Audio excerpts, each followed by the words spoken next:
اعوذ باللہ من الشیطان الرجیم بسم اللہ الرحمن الرحیم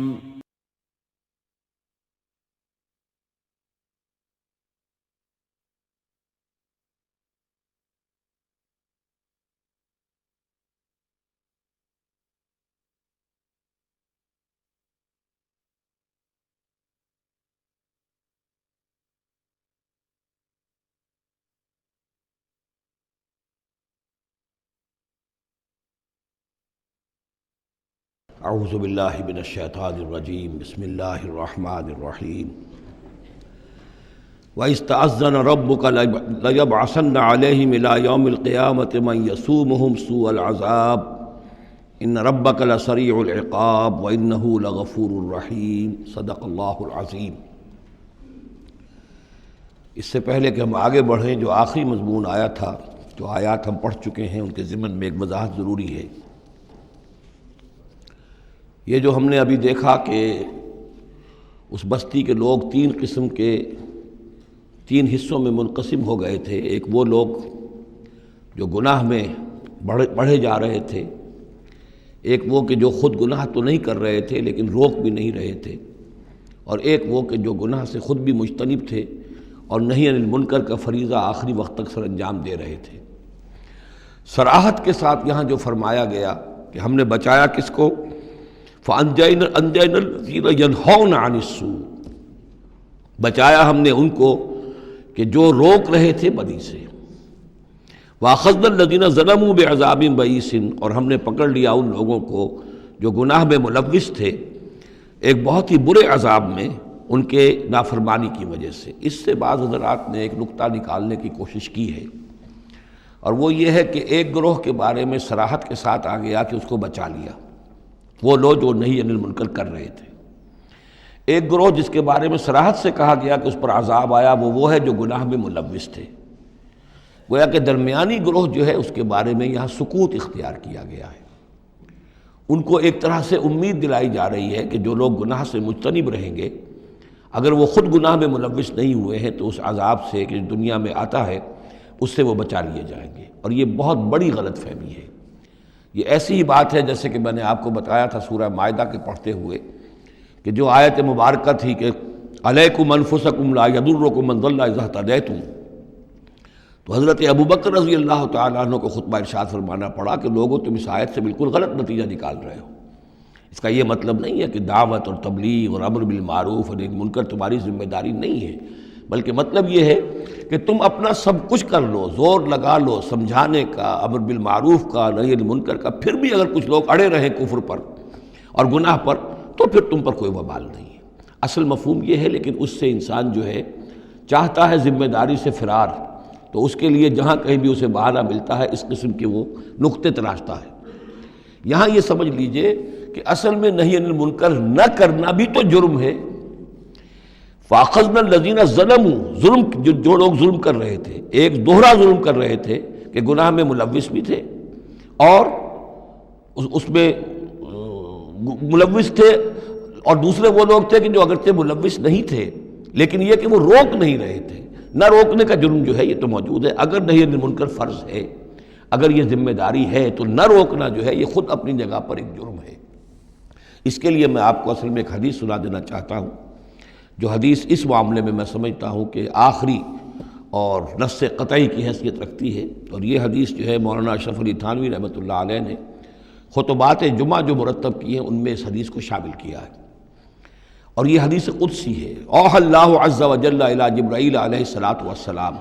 ان اقلب مدینۃ کذا وکذا باہلھا، اللہ تعالیٰ نے وحی کی حضرت جبرائیل کو کہ فلاں فلاں شہروں کو پلٹ کر دو، الٹ دو، جیسے کہ عمورہ اور صدوم کے شہروں کے بارے میں حکم آیا۔ قال فقال، حضور فرماتے ہیں اس پر حضرت جبرائیل نے عرض کیا بارگاہ خداوندی میں،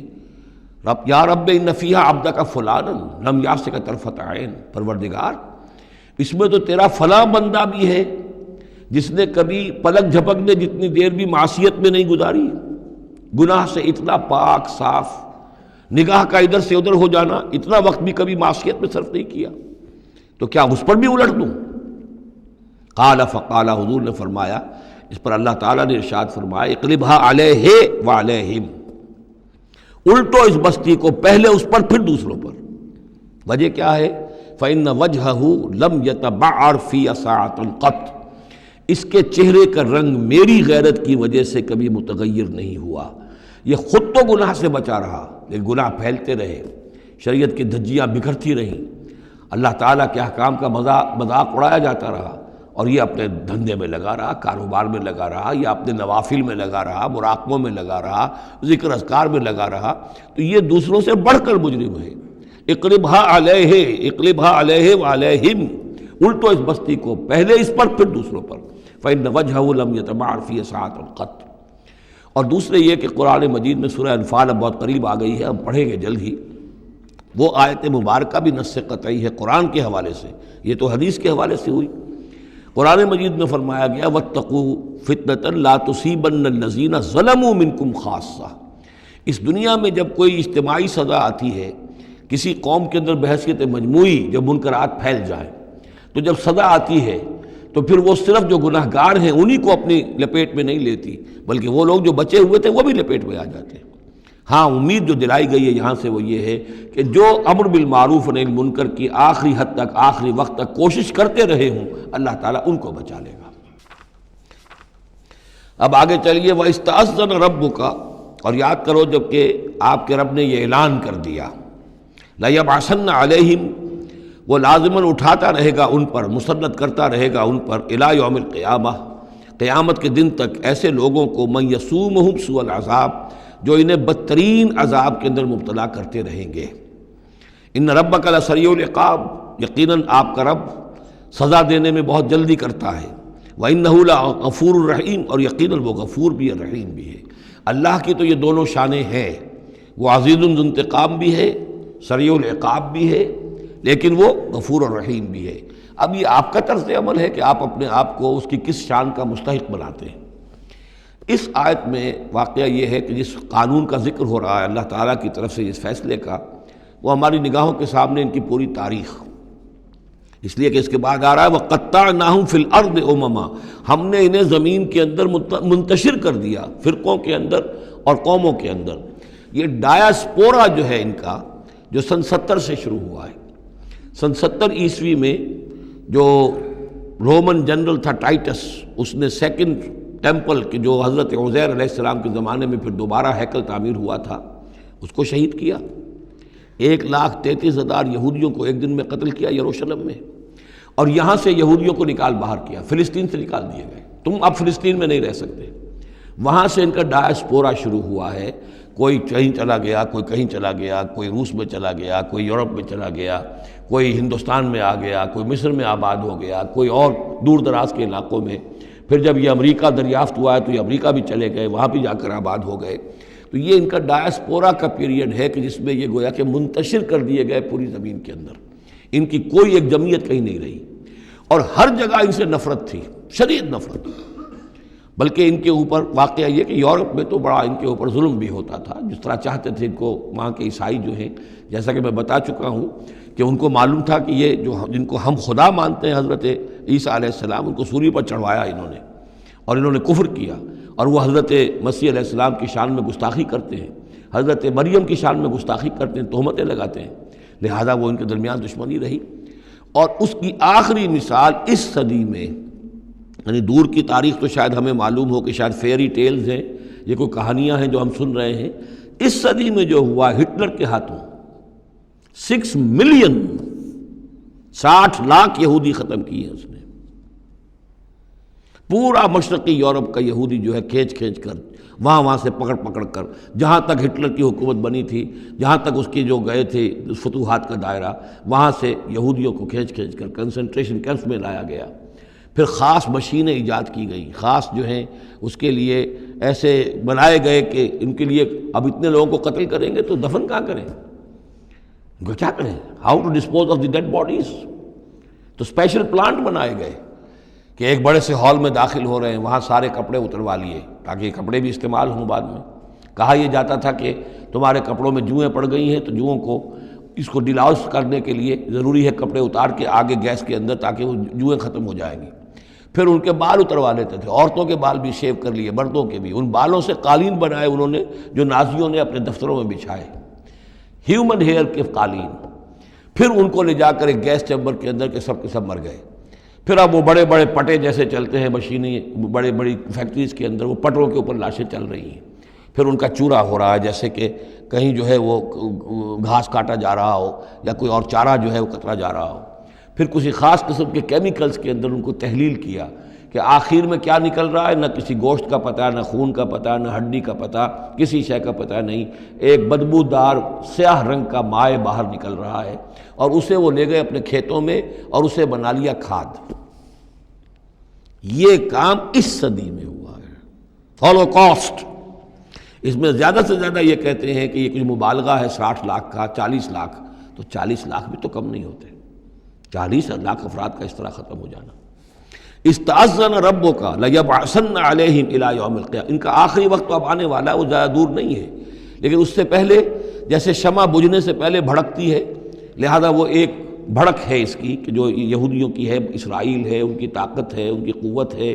عربوں پر وہ چھائے ہوئے ہیں۔ اور واقعہ یہ ہے کہ مسلمان جس عذاب کے مستحق ہو چکے ہیں، اور ان میں سے عرب چونکہ ہمارے ہاں اونچے درجے کے، اس اعتبار سے امت کے اندر ان کا مقام اونچا درجے کا ہے کہ حضور عرب تھے، انہی کی زبان میں اللہ کی کتاب ہے،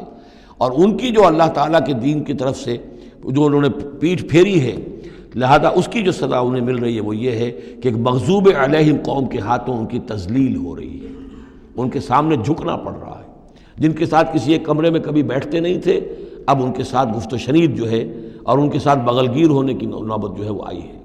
اور ابھی جو کچھ ہونا ہے وہ خیر دوسری بات ہے، میں اس وقت اس میں نہیں جانا چاہتا، وہ آخری وقت بھی آئے گا، پھر جو ہے حضرت مسیح علیہ السلام بھی نازل ہوں گے، اور وہی چونکہ ان کی طرف رسول تھے، رسول اللہ بنی اسرائیل، تو آخری وہ عذاب ہلاکت کہ جو باقی 6 قوموں کا تو آ چکا، حضرت نوح علیہ السلام، حضرت نوح کے سامنے بیٹا جو ہے وہ غرق ہوا کہ نہیں ہوا، حضرت ہود، حضرت صالح، ان سب کے سامنے جو ہے ان کی قومیں ہلاک ہوئیں، تو اب حضرت مسیح کو اٹھا لیا گیا تھا، وہی آئیں گے اور انہی کے ہاتھوں یہ اپنے کیفر کردار کو پہنچیں گے اور ان کا ایک ایک بچہ ختم ہوگا، لیکن اس سے پہلے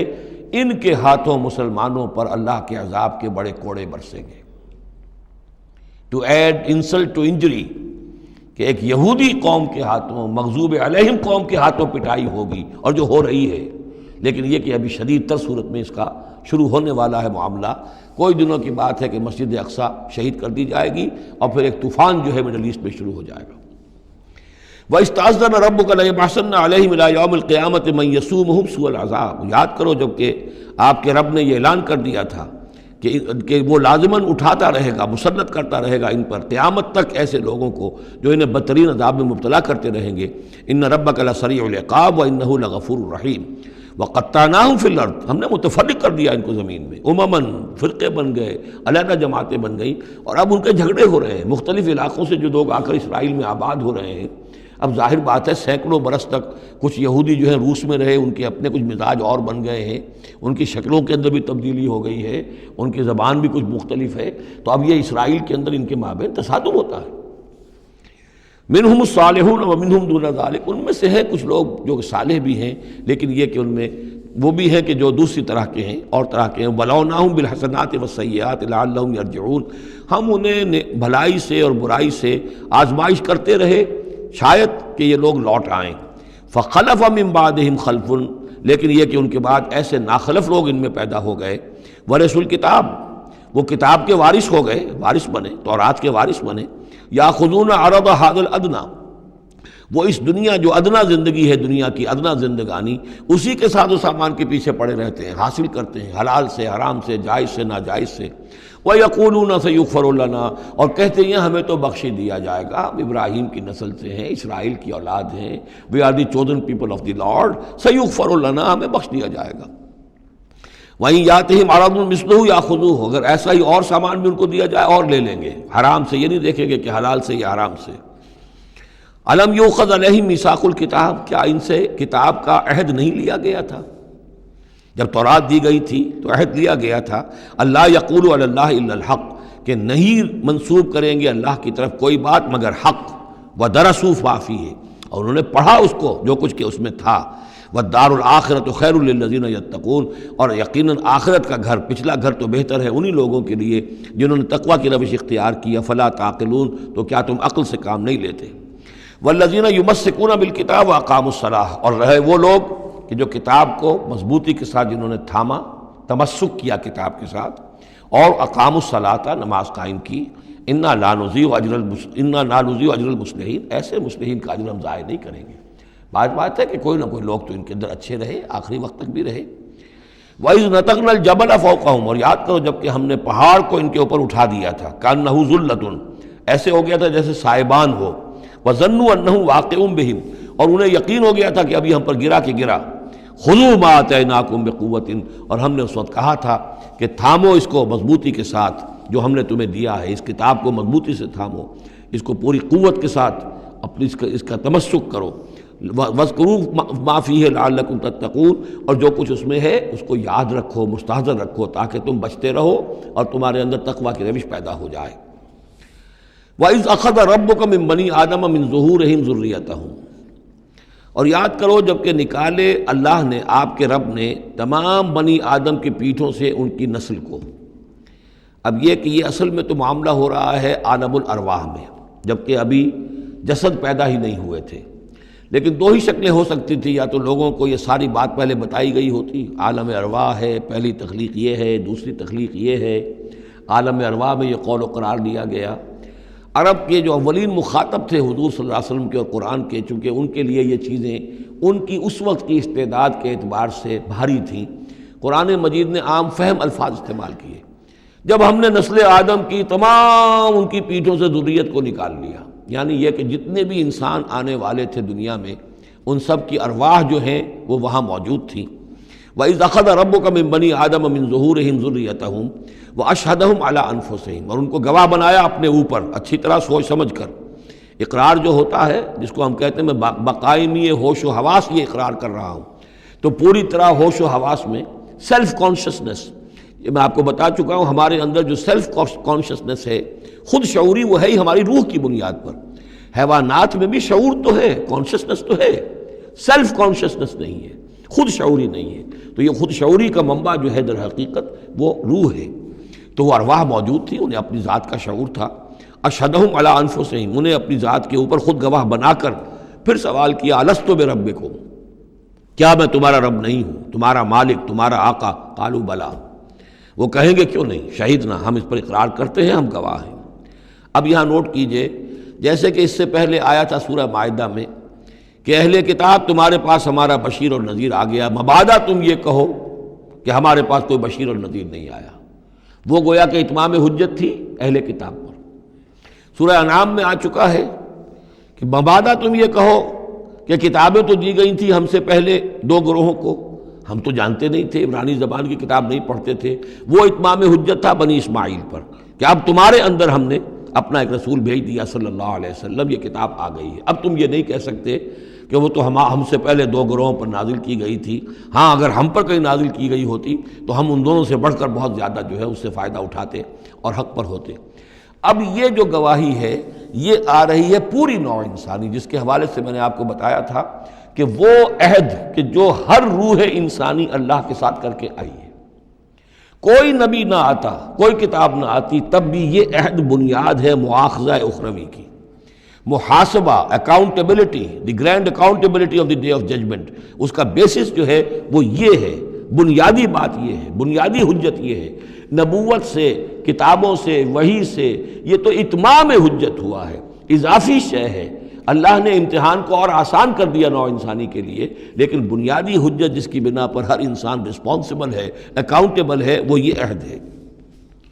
ان تقولوا یوم القیامت انا کنا عن ھذا غافلین، مبادا تم کہو قیامت کے دن کہ ہم تو اس سے غافل تھے. او تقولوا انما اشرک آباؤنا من قبل، یا تم یہ کہو، یہ پلی لے لو کہ ہمارے آباء و اجداد تھے، انہوں نے شرک کیا تھا. وَكُنَّا ذُرِّيَّةً مِّن بَعْدِهِمْ، ہم ان کے بعد ان کی نسل میں سے تھے، ہم ان کے راستے پر چلتے رہے،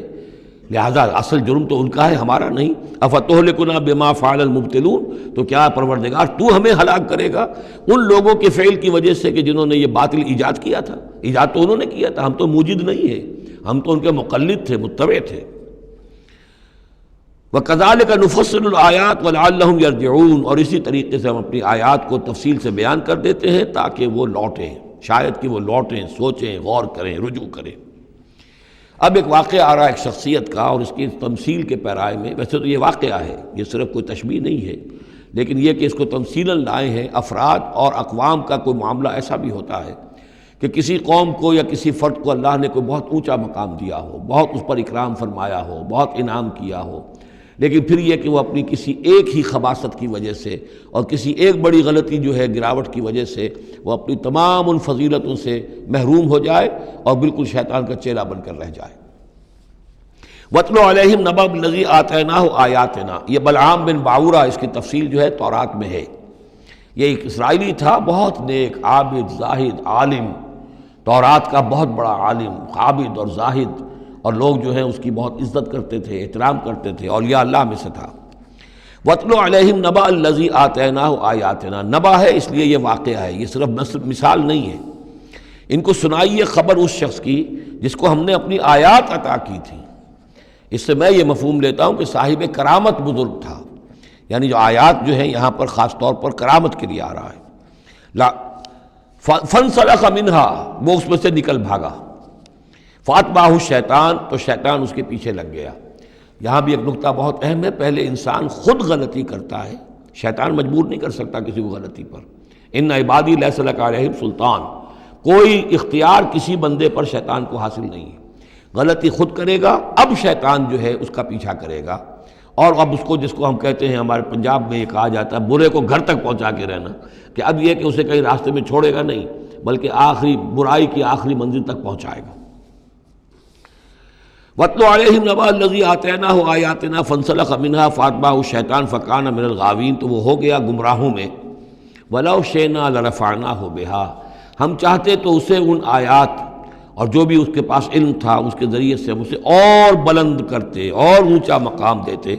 وَلَكِنَّهُ أَخْلَدَ إِلَى الْأَرْضِ، مگر وہ تو زمین کی طرف دھنستا چلا گیا۔ یہ زمین کی طرف دھنسنا کیا ہے؟ ایک ہمارا جسد ہے، یہ حیوانی جسد، یہ زمین سے آیا ہے۔ منہا خلقناکم، اور اس کے تقاضے ہیں۔ ایک وہ روح ہے جو عہد کر کے آئی ہے الستو بربکم، ان کے درمیان کشاکش ہے۔ روح چاہتی ہے اوپر اٹھنا، کل شیء یرجع الی اصلہ، ہر شے اپنی بنیاد اور اپنی جڑ کی طرف، اپنے منبع اور سرچشمے کی طرف لوٹنا چاہتی ہے، لہذا روح اوپر اٹھنا چاہتی ہے، وہ اوپر سے آئی ہے۔ یہ جسم جو ہے، یہ ہمارا حیوانی جسد، یہ زمین سے آیا ہے، اس کی ساری توجہات زمین کی طرف ہیں، یہیں کا مال و متاع ہو، یہیں سے اس کی خوراک آ رہی ہے، یہیں سے اس کی تقویت کا سامان آ رہا ہے، ساری چیزیں یہ۔ اب یہ جو کشاکش ہے، انسان کی روح وہ اللہ کی طرف جانا چاہتی ہے، اور یہ جسم جو ہے یہ دنیاوی لذتوں میں، عیش میں، دنیا کے اندر جو ہے حلال سے حرام سے جو بھی حاصل کیا جا سکے، بابر بعیش کوش کہ عالم دوبارہ نیست۔ اب اگر کوئی شخص فیصلہ کر لیتا ہے زمین کی طرف بیٹھنے کا، تو گویا کہ اب اس نے اپنے آپ کو اللہ تعالیٰ کی توفیق سے وہ محروم کر لیا۔ فَانْسَلَخَ مِنْهَا، اب وہ روح سسکتی رہے گی، احتجاج کرتی رہے گی، سسکتی رہے گی، ایک وقت میں آ کر شاید وہ مر جائے، اس پر موت وارد ہو جائے، اور وہ زندہ ہونے کی شکل میں بھی وہ در حقیقت ایک مقبرہ بن جائے یا تعزیہ بن جائے کہ روح اس کے اندر دفن ہو چکی ہے۔ تو نظر آ رہا چلتا پھرتا انسان، حقیقت میں وہ انسان تو مر چکا، اندر روح جو ہے وہ دفن ہو چکی، اب جو چل رہا ہے وہ حیوان انسان چل رہا ہے، وہ انسان جو تھا وہ تو مر چکا۔ تو یہ ہے وَلَكِنَّهُ أَخْلَدَ إِلَى الْأَرْضِ، زمینی خواہشات، زمینی آرزوئیں، یہ نچلے درجے کی سفلی قسم کی خواہشات، سفلی آرزوئیں اور امنگیں، وَاتَّبَعَ هَوَاهُ، اور اس نے پیروی کی اپنی خواہشات کی۔ فَمَثَلُهُ كَمَثَلِ الْكَلْبِ، تو اس کی مثال کتے کسی ہے، ان تحمل علیہ یلہث او تترکہ یلہث، وہ ہر وقت ہی ہانپتا رہتا ہے، کوئی اس کے اوپر بوجھ رکھیے تب بھی ہانپے گا، اور ویسے بھی وہ اس کی زبان باہر نکلی ہوتی ہے، ہانپتا رہتا ہے۔ اسی طرح کا معاملہ ہے کہ اللہ نے تو اس کو اپنی نعمتیں عطا کی، لیکن وہ بدبخت ان کی قدر کرنے کی بجائے اس کتے کے مانند ہانپنے لگا اور زمین ہی کی طرف، اور کتا آپ نے دیکھا ہوگا چلتا ہوا سونگتا جاتا ہے زمین کو، ہر وقت سونگے گا زمین کو۔ ذالک مثل القوم الذین کذبوا بآیاتنا، یہی مثال ہے اس قوم کی بھی جنہوں نے ہماری آیات کو جھٹلایا۔ اور یہاں پھر نوٹ کیجئے کہ پاکستانی قوم اس کی سب سے بڑی مثال ہے۔ پاکستان کا بن جانا معجزہ تھا، کسی حساب کتاب میں آنے والی شے نہیں۔ پھر پاکستان کا قائم رہ جانا معجزہ تھا، انگریزوں کو بھی اور ہندوؤں کو بھی یقین تھا کہ پاکستان قائم نہیں رہ سکتا، وائبل نہیں ہے،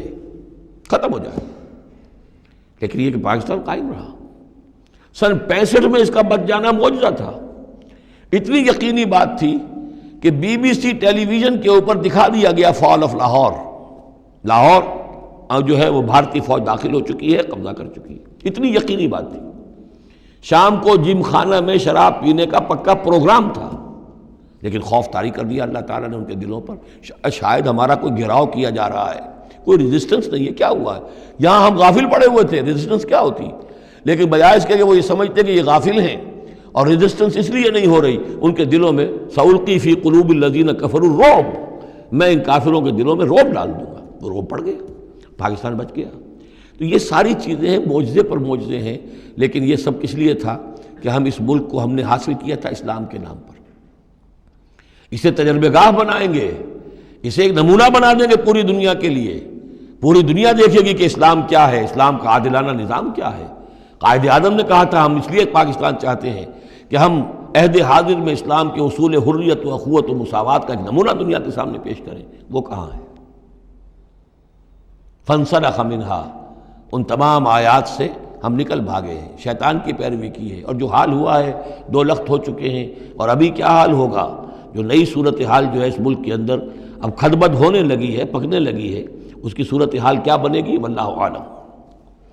ذالک مثل القوم الذین کذبوا بآیاتنا، یہی مثال اس قوم کی بھی ہے جس نے ہماری آیات کو جھٹلایا، فاقصص القصص لعلہم یتفکرون، تو اے نبی آپ یہ چیزیں سنا دیجئے، شاید یہ تفکر کریں، شاید کہ یہ غور کریں، آپ یہ باتیں ہماری سنا دیجئے۔ سا مثلا القوم الذین کذبوا بآیاتنا، بری ہے مثال اس قوم کی جنہوں نے ہماری آیات کو جھٹلایا، وانفسہم کانوا یظلمون، اور وہ خود اپنی جانوں کے اوپر ظلم ڈھاتے رہے۔ من یہد اللہ فہو المہتدی، جسے اللہ ہدایت دیتا ہے وہی ہدایت یافتہ ہوتا ہے، ومن یضلل فاولئک هم الخاسرون، اور جس کی گمراہی کے اوپر اللہ تعالیٰ کی طرف سے مہر قائم ہو جائے تو وہ تو تباہ ہونے والے ہی ہیں۔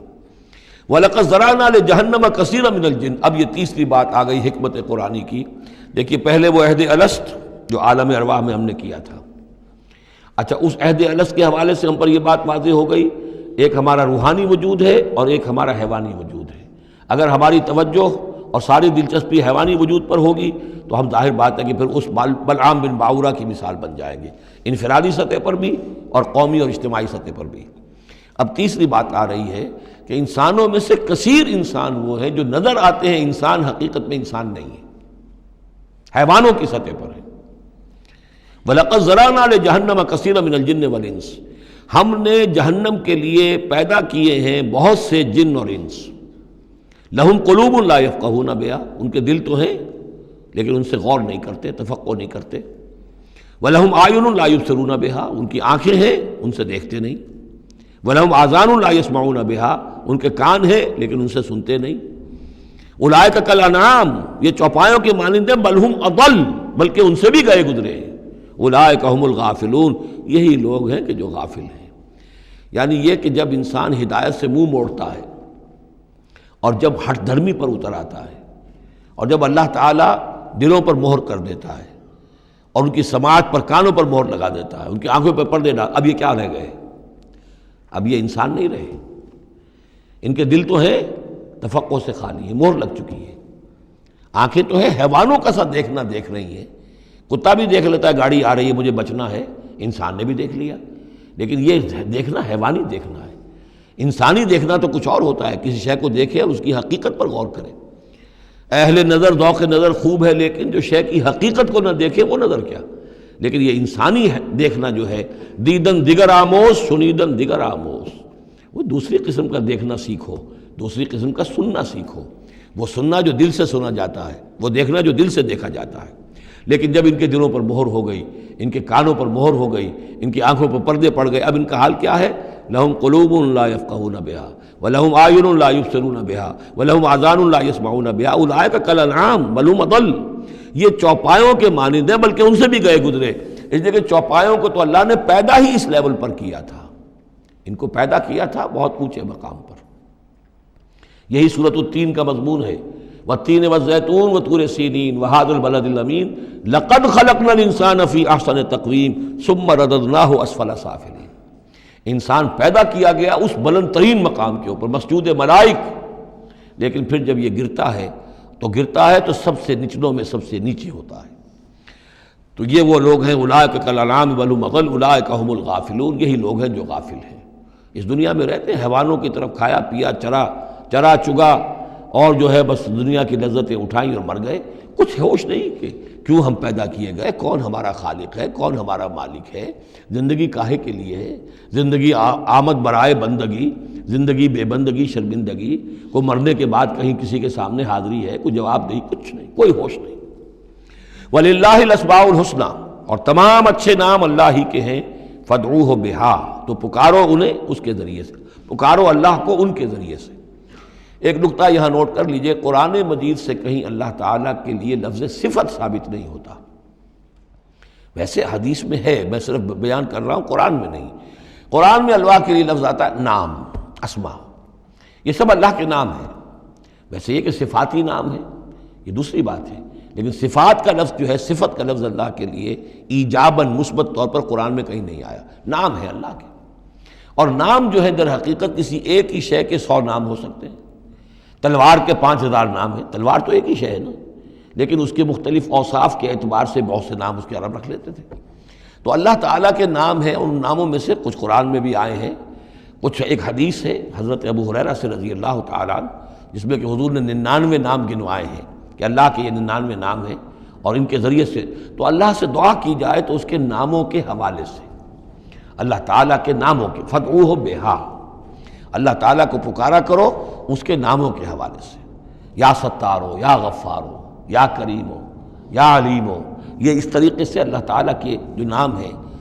تو یا اللہ ہو، ظاہر بات ہے کہ اللہ جو ہے وہ بھی اللہ کا سب سے بڑا نام، سب سے اہم نام ہے. اس حوالے سے اس کو پکارو، دعا کرو اس کے ناموں کے حوالے سے. وَذَرُوا الَّذِينَ يُلْحِدُونَ فِي أَسْمَائِهِ، اور چھوڑ دو، دفع کرو ان لوگوں کو کہ جو اس کے ناموں میں کجی نکالتے ہیں. لحد کہتے ہیں ٹیڑھ کو. یہ قبر جو ہوتی ہے ایک سیدھی ہوتی ہے اور ایک ہوتی ہے لحد والی، جس میں کہ بغلی قبر. تو اسماء الہی میں لحد، الحاد جو ہے تو یہ ہے کہ ان کا غلط استعمال کیا جائے. انہی ناموں کے حوالے سے ان کے مراقبے کر کے ان کے اندر تاثیرات ہیں، اس میں کوئی شک نہیں، لیکن ان کے غلط استعمالات جو ہیں وہ درست نہیں ہیں. اللہ تعالیٰ کے ذکر کے لیے، اللہ سے خود اپنی دعا کے لیے ان کو ذریعہ بنایا جائے، لیکن ان کو لوگوں کے لیے نقصان پہنچانے کا ذریعہ بنانا یہ گویا کہ الحاد ہو جائے گا، غلط استعمال. اور دوسرے یہ کہ بعض اللہ تعالیٰ کے نام جو ہیں وہ جوڑوں کی شکل میں ہیں، ان میں ایک ہی کے حوالے سے پکارنا وہ بھی الحاد ہو جائے گا. المعز المذل، یہ اب جوڑا ہے، وہی عزت دینے والا ہے، وہی ذلت دینے والا ہے. لیکن اگر آپ نے یا مذلو یا مذلو یا مذلو کہنا شروع کر دیا تو یہ الحاد ہو جائے گا. اے ذلیل کرنے والے، اے ذلیل کرنے والے، اے ذلیل کرنے والے. جہاں دونوں لفظ آنے چاہیے، یا معز ہو یا مذل ہو، اے وہ کہ جو عزت دینے والا ہے اور اے وہ کہ جو ذلیل کرتا ہے. یہ دونوں نام جو ہے الرافع والخافض، ایک وہ ہے کہ جو اٹھانے والا ہے، اونچا کرنے والا ہے اور نیچے گرانے والا ہے، وہ الخافض بھی ہے، الرافع بھی ہے، المعز بھی ہے، المذل بھی ہے، المحیی بھی ہے، الممیت بھی ہے، زندہ رکھنے والا بھی ہے، موت وارد کرنے والا بھی ہے. تو یہ جو جوڑوں کے نام ہیں ان کو ساتھ ساتھ ہی ہمیشہ رکھنا چاہیے. سَيُجْزَوْنَ مَا كَانُوا يَعْمَلُونَ، القریب وہ بدلہ پائیں گے اپنے اعمال کا. وَمِمَّنْ خَلَقْنَا أُمَّةٌ يَهْدُونَ بِالْحَقِّ وَبِهِ يَعْدِلُونَ، اور جو انسان ہم نے پیدا کیے ہیں ان میں یقیناً ہر دور میں کچھ لوگ رہے ہیں، ایسی جماعتیں رہی ہیں. اور جیسے کہ حضور نے ضمانت دی ہے کہ میری امت میں ایک طبقہ، ایک جماعت، ایک گروہ ضرور، لا تزال فی امتی طائفۃ قائمین علی الحق، حق پر قائم رہے گی. تو فرمایا وہ یہدون بالحق، جو حق کی ہدایت بھی دیتے رہیں گے، اور بہی یعدلون، اور حق ہی کے ساتھ عدل بھی کرتے رہیں گے. والذین کذبوا بآیاتنا سنستدرجهم من حیث لا یعلمون، باقی رہے وہ لوگ کہ جو ہماری آیات کی تکذیب کرتے ہیں تو ہم رفتہ رفتہ سہج سہج ان کو لے آئیں گے وہاں سے جہاں انہیں پتہ بھی نہیں ہوگا. استدراج اسے کہتے ہیں کہ ایک شخص کفر کے راستے میں بڑھتا جا رہا ہے، لیکن اس کی کامیابیاں دنیا میں بڑھتی جا رہی ہیں، وہ اور بڑھ رہا ہے اور بڑھ رہا ہے. وہ سمجھ رہا ہے اللہ کا فضل ہو رہا ہے مجھ پر، حالانکہ اصل میں اللہ تعالیٰ نے اس کی رسی دراز کی ہے تاکہ اور گناہ جو اس نے کمانے ہیں وہ کما لے. اس کو استدراج کہتے ہیں، اور یہ بہت بڑا فتنہ ہے. بسا اوقات ایک انسان غلط راستے پر چل رہا ہے، لیکن وہ اس استدراج کی وجہ سے یہ سمجھ بیٹھتا میں صحیح راستے پر ہوں، تبھی تو اللہ کی رحمت آ رہی ہے، تبھی تو مجھے کامیابی مل رہی ہے، قدم قدم پر جو ہے کامیابی میری قدم بوسی کر رہی ہے۔ نہیں، یہ استدراج ہے۔ والذین کذبوا بآیاتنا سنستدرجہم من حیث لا یعلمون، ہم آہستہ آہستہ انہیں پکڑ لیں گے جہاں سے انہیں پتہ بھی نہیں ہوگا۔ واملی لہم، آپ ان کو ڈھیل دیں گے، ان قیدی متین، میری چال بہت مضبوط ہے۔ جب وہ مچھلی جو ہے کانٹا اس کی حلق میں اب پھنس چکا ہے، اب اس کی ڈور جو ہے آپ ڈھیل کرتے رہیے، کوئی حرج نہیں، ان قیدی متین، کہیں جانے والی نہیں ہے۔ اولم یتفکروا، کیا یہ لوگ تفکر نہیں کرتے، غور و فکر نہیں کرتے؟ ما بصاحبہم من جنہ، ان کے جو ساتھی ہیں یعنی محمد صلی اللہ علیہ وسلم، انہیں کوئی جنون نہیں ہے، کوئی جن ان پر نہیں آ گیا ہے۔ یہ بھی وہی انداز ہے، سرچنگ کویسچن، کہ ذرا غور کرو، کبھی تم نے سوچا ہے، کہہ تو دیتے ہو تم، کبھی سوچا ہے یہ محمد صلی اللہ علیہ وسلم جو تمہاری نگاہوں کے سامنے ہے، ان کی سیرت، ان کا کردار، ان کی شخصیت، ان کی طہارت، ان کی صفائی، نظافت، یہ چیزیں ایسی ہیں کہ جن کے بارے میں کوئی شخص یہ کہہ سکے کہ ان پر کوئی جن آ گیا ہے یا ان کا کوئی دماغی توازن ٹھیک نہیں رہا؟ ما بصاحبہم من جنہ، کوئی ان کو جنون نہیں ہے، کوئی جن ان کے اوپر نہیں آ گیا، ان ہوا الا نذیر مبین، نہیں ہے یہ مگر ایک واضح طور پر خبردار کر دینے والے۔ اولم ينظروا فی ملکوت السماوات والارض وما خلق اللہ من شیء، اور کیا یہ لوگ غور و فکر نہیں کرتے آسمانوں اور زمین کی سلطنت میں اور جو اللہ تعالیٰ نے چیزیں بنائی ہیں؟ وان عسى ان يكون قد اقترب اجلهم، اور کیا انہیں یہ گمان نہیں ہے ہو سکتا ہے کہ ان کی مہلت ختم ہوا چاہتی ہو، ان کی اجل، لکل امت اجل، ہر قوم کے لیے ایک اجل معین ہے، تو تم کیسے نچنت ہو گئے ہو سکتا ہے کہ تمہاری وہ اجل اب قریب آ چکی ہو۔ ان یکون قد اقترب اجلہم فبأی حدیث بعدہ یؤمنون، تو اب اس کے بعد اور کس شے پر، کس بات پر یہ ایمان لائیں گے؟ من یضلل اللہ فلا ہادی لہ، جس کو اللہ گمراہ کر دے گا یا جس کی گمراہی پر اللہ کی طرف سے مہر تصدیق ثبت ہو جائے گی، اب اسے کوئی ہدایت دینے والا نہیں۔ وَيَذَرُهُمْ فِي طُغْيَانِهِمْ يَعْمَهُونَ، اور وہ چھوڑ دے گا ان کو ان کی سرکشی میں اندھے ہو کر آگے بڑھتے ہوئے۔ یسألونک عن الساعۃ ایان مرساھا، اے نبی آپ سے پوچھتے ہیں یہ قیامت کب آئے گی؟ آپ ہمیں بہت ڈراتے رہتے ہیں، قیامت قیامت قیامت کب آئے گی، کب لنگر انداز ہوگی؟ قل انما علمھا عند ربی، کہہ دیجئے اس کا علم تو میرے رب کے پاس ہے۔ لا یجلیھا لوقتھا الا ھو، نہیں روشن کرے گا اسے اس کے وقت پر مگر خود وہ، اس کا وقت سوائے اللہ کے کسی کے علم میں نہیں، کسی فرشتے کے علم میں نہیں ہے، کسی کے علم میں نہیں ہے، وہی ہے لا یجلیھا لوقتھا، اپنے اس وقت معین کے اوپر خود ہی اسے روشن کرے گا۔ ثقلت فی السماوات والارض، ویسے وہ آسمانوں اور زمین ہی کے اندر اٹھی ہوئی ہے، حمل اسی کے اندر ہے اس کا، یعنی یوں سمجھیے کہ ہر شے کے اندر جو تخلیق کی گئی ہے اس کی فنا بھی اسی شے میں موجود ہے۔ ہر تخلیق جو ہے اس کی ایک اجل مسمى ہے، تو گویا کہ اس کی موت اس کے ساتھ ہی ہے، ہم اپنی موت اپنے ساتھ لیے پھر رہے ہیں۔ اسی طرح یہ کائنات جو ہے جس کی تخلیق کی گئی ہے، یہ گویا کہ وہ جو جیسے کسی کا حمل ہوتا ہے عورت کا، وہ حمل لیے پھر رہی ہو، اسی طریقے سے یہ کائنات اپنی اس قیامت کو اٹھائے پھر رہی ہے۔ ثقلت فی السماوات والارض لا تأتیکم الا بغتۃ، لیکن نہیں آئے گی تم پر مگر اچانک۔ یسألونک کأنک حفی عنہا، اے نبی آپ سے تو یہ اس طرح پوچھتے ہیں گویا کہ آپ اس کی کھوج میں لگے ہوئے ہیں، آپ کو یہی فکر دامنگیر ہے قیامت کب آئے گی، حالانکہ آپ کا اس سے کوئی سروکار نہیں، یہ ہمارا معاملہ ہے۔ قل انما علمھا عند اللہ، کہہ دیجئے اس کا علم تو صرف اللہ کے پاس ہے، ولکن اکثر الناس لا یعلمون، لیکن اکثر لوگ علم نہیں رکھتے۔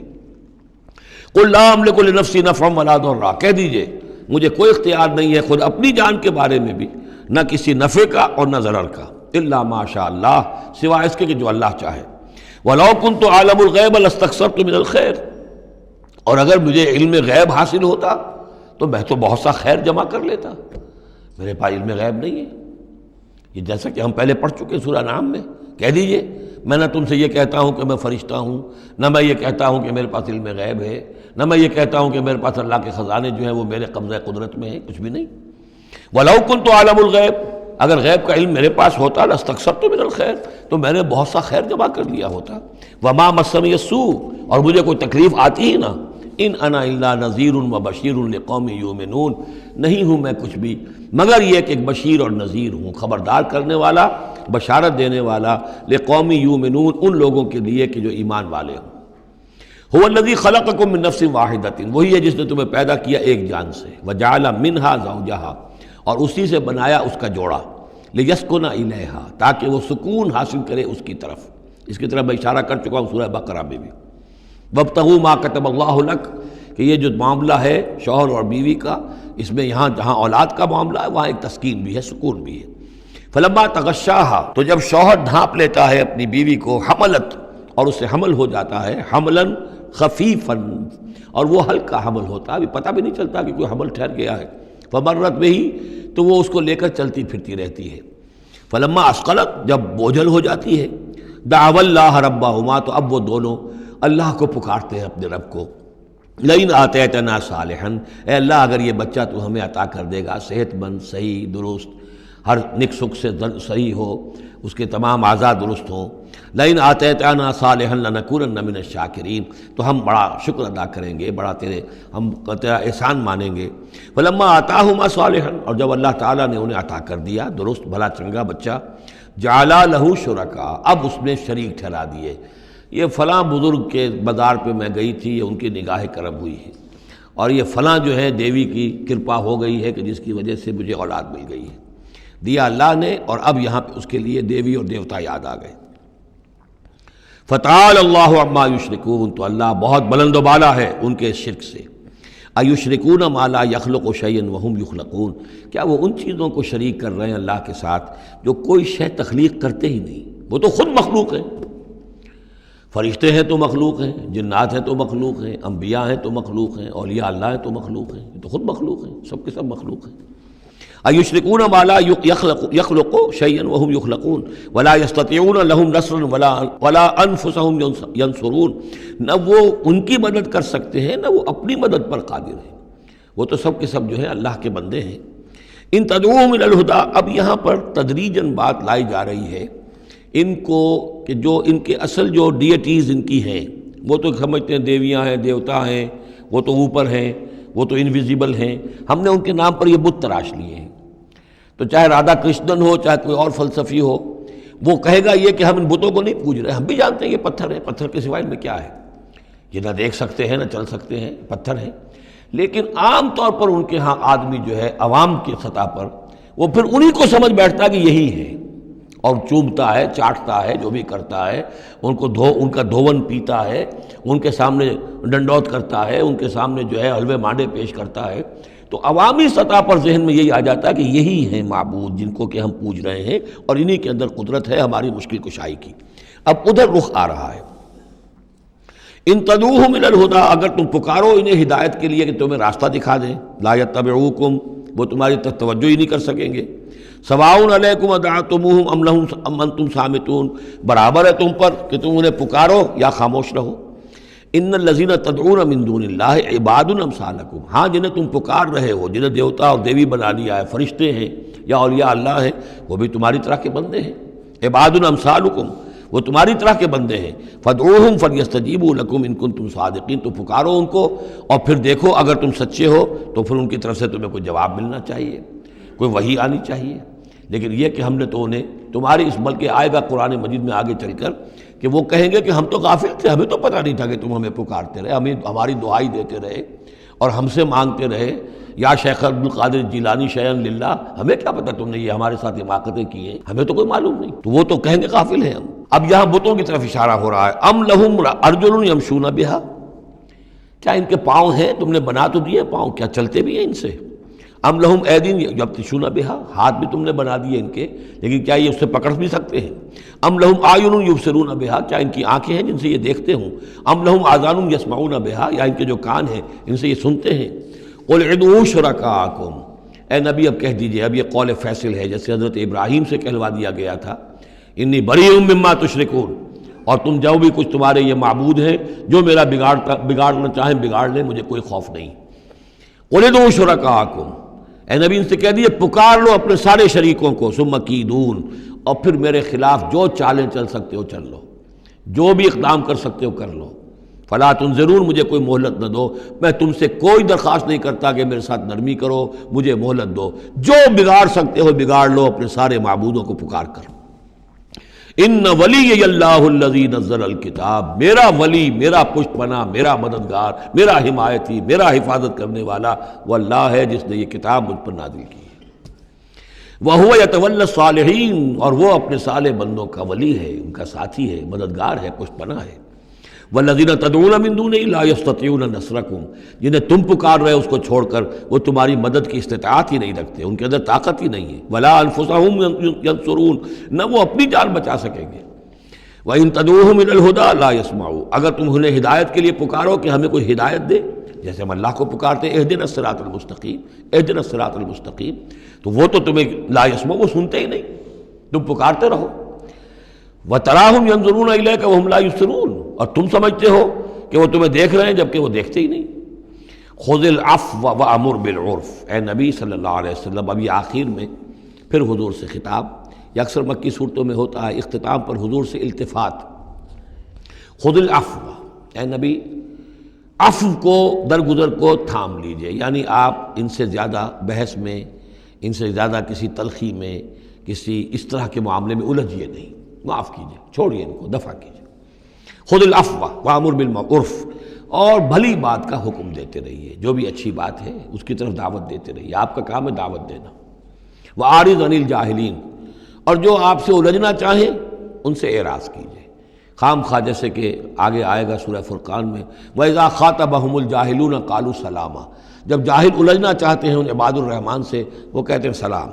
ہم آپ سے لا نبتغی الجاہلین، ہم جاہلوں کے سر نہیں لگنا چاہتے، منہ نہیں آنا چاہتے۔ تو فرمایا آپ یہ تین الفاظ آئے ہیں، خذ العفو، یہ ایک داعی کے لیے بڑی بنیادی چیزیں ہیں، معاف کرتے رہنا، درگزر کرتے رہنا۔ وَأَمُرْ بِالْمَعْرُوفِ وَبِالْعُرْفِ، اور بھلی بات کا، اچھی بات کا حکم دیتے رہنا۔ وَأَعْرِضْ عَنِ الْجَاهِلِينَ، اور جو الجھنا چاہیں، جاہل ہوں، جو جذباتی لوگ ہیں، مشتعل مزاج ہیں، ان سے اعراض۔ وَإِمَّا يَنزَغَنَّكَ مِنَ الشَّيْطَانِ نَزْغٌ، اور اگر کبھی کوئی چھوت لگ ہی جائے آپ کو شیطان کی طرف سے،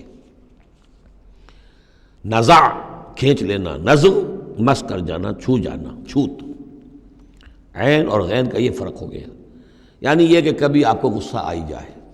آخر ظاہر بات ہے بربنائے طب بشری کبھی غصہ آئی جاتا ہے، آخر آئی گیا تھا حضور کو غزوہ احد میں، کیف یہد اللہ قوما خضبوا وجہ نبیہم بالدم، کیسے اللہ ہدایت دے گا اس قوم کو جس نے اپنے نبی کے چہرے کو خون سے رنگ دیا، غصہ آ گیا تھا۔ لیس لک من الامر، اے نبی آپ کے ہاتھ میں اختیار نہیں ہے، ہدایت اور ضلالت کا اختیار ہمارے ہاتھ میں ہے۔ اسی طریقے سے اے نبی اگر کبھی غصہ آ جائے،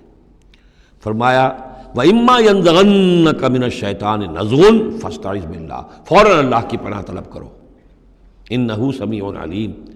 اور یہ پھر آگے چل کر حامیم السجدہ میں بھی یہ آیت آئے گی، إِنَّهُ هُوَ السَّمِيعُ الْعَلِيمُ، یقیناً وہی ہے سب کچھ سننے والا اور سب کچھ جاننے والا۔ إِنَّ الَّذِينَ اتَّقَوْا إِذَا مَسَّهُمْ طَائِفٌ مِّنَ الشَّيْطَانِ تَذَكَّرُوا، اور یہی روش ہے تقوی والوں کی، جن لوگوں کے اندر تقوی ہوتا ہے، جب ان پر کوئی گزر ہو جاتا ہے شیطان کے کسی سائے کا، اذا مسہم طائف من الشیطان، شیطان کا کوئی ان کے اوپر گزر ہو گیا، کوئی سایہ پڑ گیا، تذکروا، فوراً وہ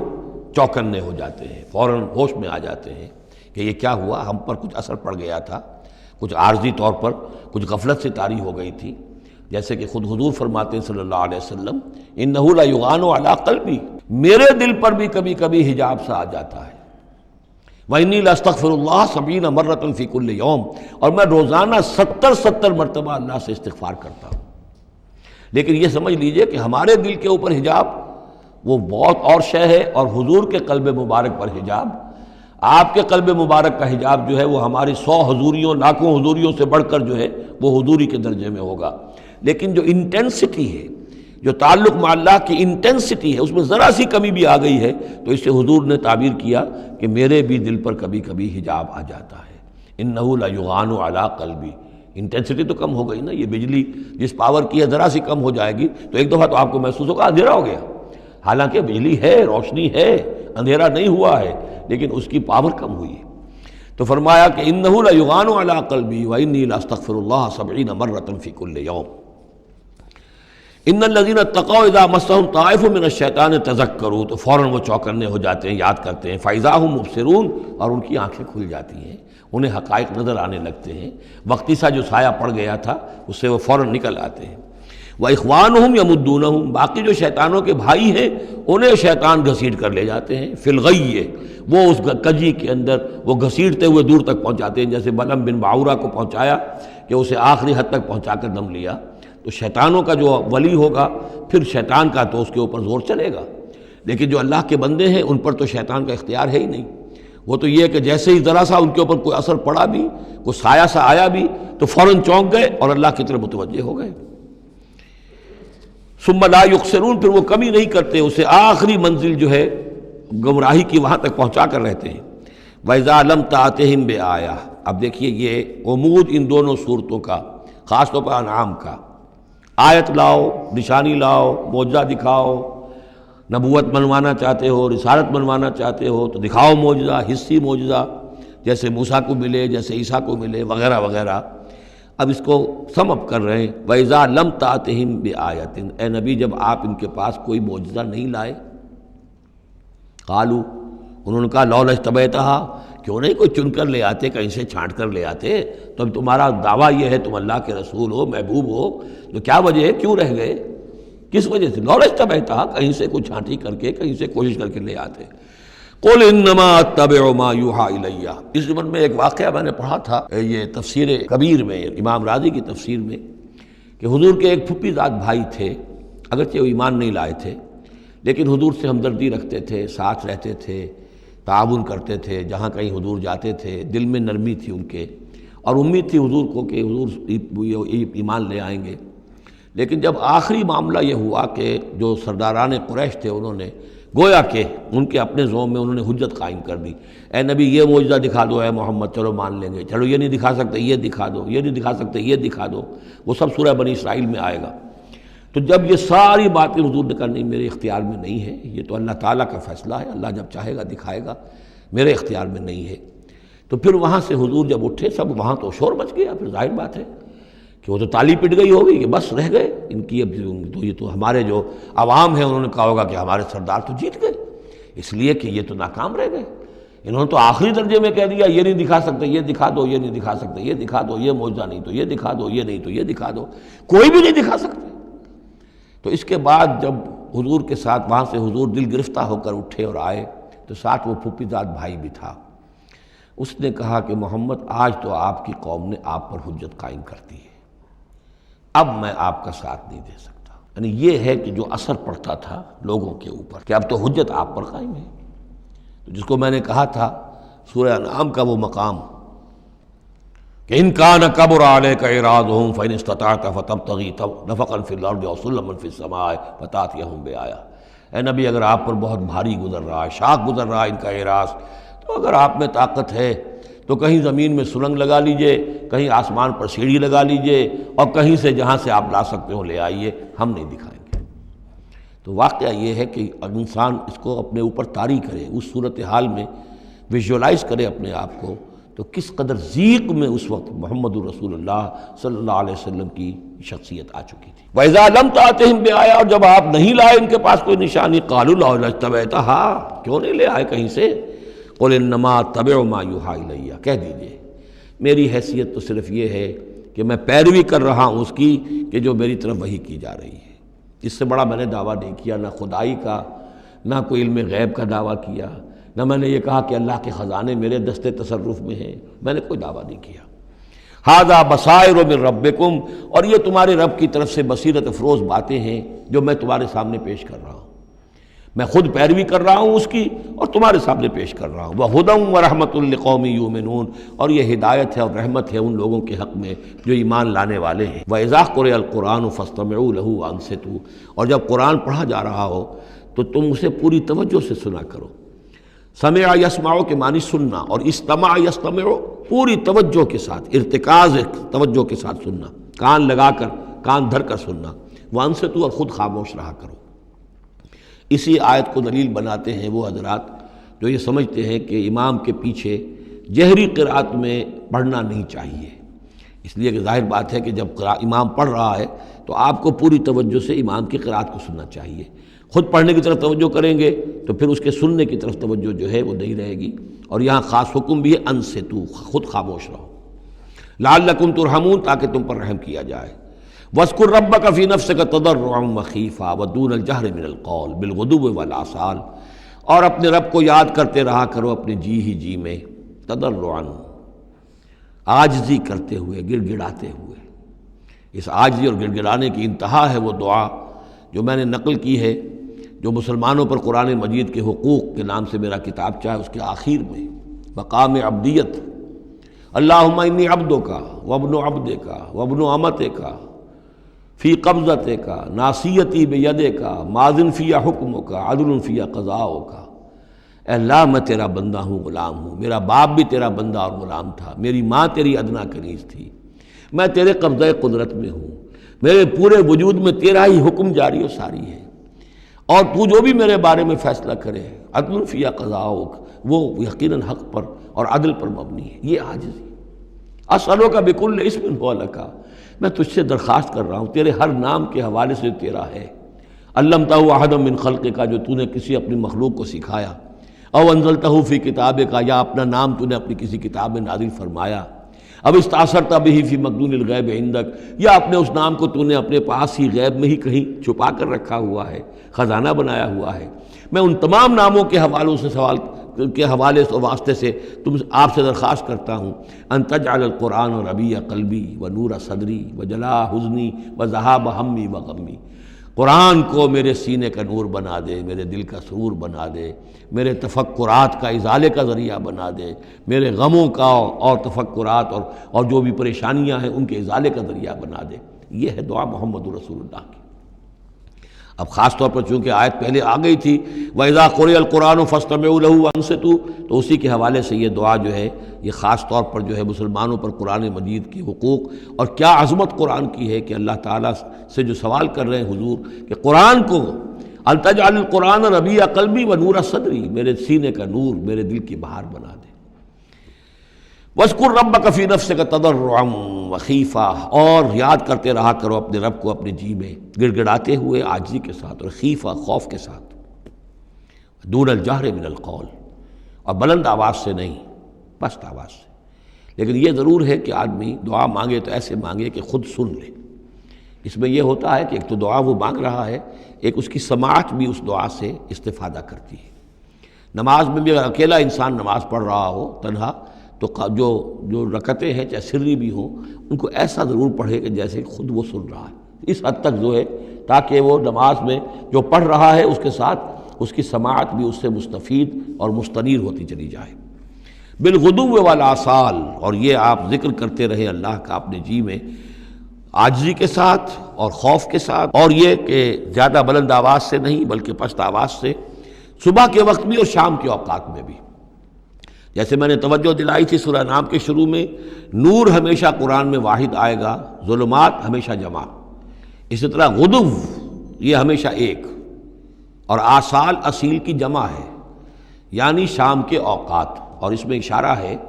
کہ صبح کی نماز ایک ہی ہے جو اللہ تعالیٰ نے فرض رکھی ہے،